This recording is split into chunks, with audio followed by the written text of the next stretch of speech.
Alright, this one's for our boy Cody at Wrangler Star. My, his, our 500i versus a Ripsaw 661 on a 24, 25 inch oak tree.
I don't know, the Ripsaw felt faster.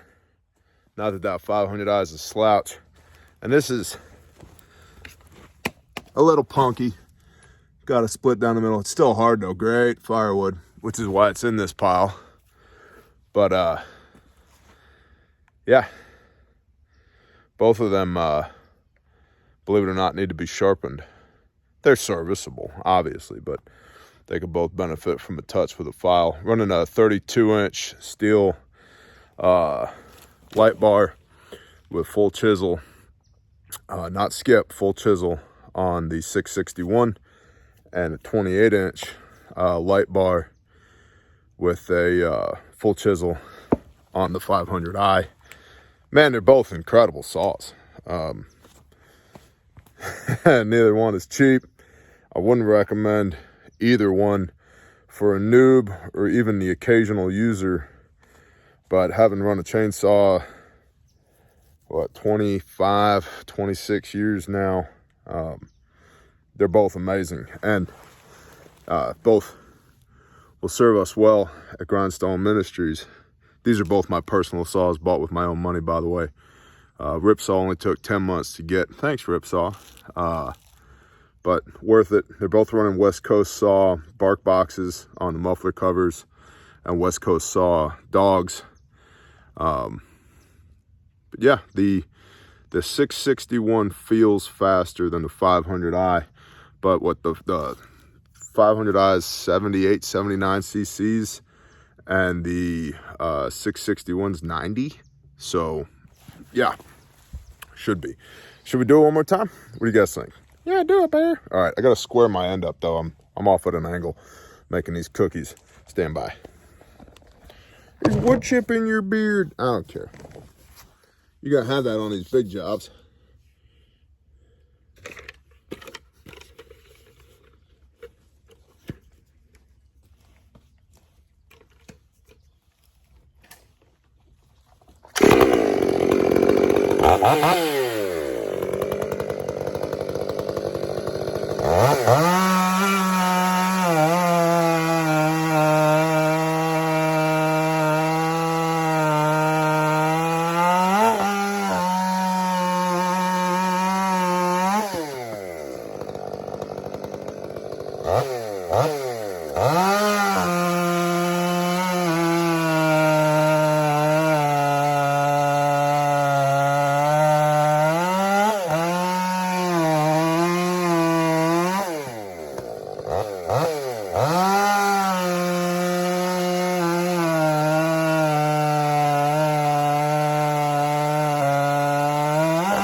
My earbud was stuck in my my earmuff. Listening to Rogan and Vance talk about aliens or something. Anyway, that's the thing we do with chainsaws on occasion. Man, the 500i is no slouch. I love that saw. I love that saw. But the 661, Ripsaw 661, beast. I've been running, I guess my first big saw was an 066 Magnum from Stihl. 32-inch bar, full chisel, 8-tooth sprocket, ported, tuned, blah, blah, blah, blah, blah. Love that saw. Cut, shit, I don't know, $1 million worth of timber with it. And it's got a special place on the shelf in the barn for all of its wonderful service over the last 20 years. And I've run 661s, stock 661Cs with grindstone. We've got one, and it's a great saw. It's a great saw. But the Ripsaw, the difference with the Ripsaw is, it's making more horsepower, especially with that West Coast saw muffler cover on it. It's probably approaching 8.5, 9 horsepower. I don't know. I haven't dynoed it. I have real stuff to do. So I haven't dynoed it, but who cares? It's making more than a stock saw is for sure. And the throttle is way more responsive. It's just way more responsive. So the power's all the way there, all through the curve, which is awesome. That's a great saw. The 500i, when I got the 500i, I don't know, maybe a year ago, I had to relearn how to run a chainsaw because there's not a power curve on a 500i. There's just power. It's just there, fuel injected. Now, the 500i has had some issues, not mine, but the model has had some issues as far as, You know, you got to watch the fines around the air filter, that there's no ingress of fines into the cylinder, because the air filter is a little questionable. Okay, you can get an aftermarket filter. You can just police your stuff on the regular. And it needs a bigger fuel tank. That thing eats fuel. So when they come out with a 501i Stihl, you got to put a bigger fuel tank on that thing. Because she's thirsty, but she runs. So I don't know. They're both amazing saws, which is why they both live on the back of my truck next to my 362 running a 25-inch bar. Thanks, Buck and Billy Ray, encouraging people to put longer bars on their stuff, their little 60cc saws. Love that thing. Full chisel, Stihl RS33, 25-inch bar. Great saw. You know, it's standard for me, bark box, blah, blah, blah. Love that saw. It's a great saw. That's my little saw. It just rides around in the truck with me. But yeah, I believe the 661's faster. No, I'm not going to put a timer up on the screen because I don't edit. You got stuff to do. Y'all tell me what you think. You know, you're going to spend a couple grand on either of these saws. Which one would you prefer? Oh, 500i definitely wins as far as weight is concerned. It's a lot of performance in a lightweight package. And yeah, we also have 462s. I like the 462. What's that, a 72cc saw? Running a 25-inch bar. It just eats in hardwood. It's a great saw. Out here, Midwestern, man, we do have hardwoods. We don't have any of those soft West Coast trees, you know. Yeah, that granted are gigantic, but they're soft little trees. Our stuff's hard around here. Mostly hard around here. Predominantly oaks, chestnut oaks, black oaks, red oaks, Quercus rubras, your white oaks. And then we have a ton of cedars, which is a softwood, and they're annoying, and I kill them with a track hoe every time I see them. Anyway, that's my cool little video today. 661 wins, but that 500i still gets to ride around the truck because it's an incredible saw. Y'all have a blessed day. Oh, thanks for my saw back, Wrangler Star. I'm glad you took good care of it. Only destroyed the chain. It's no, whatever, bro. It's fine. I'm just messing with you, bro. It's good to meet you. But I'm glad my saw is back. Shalom, everyone.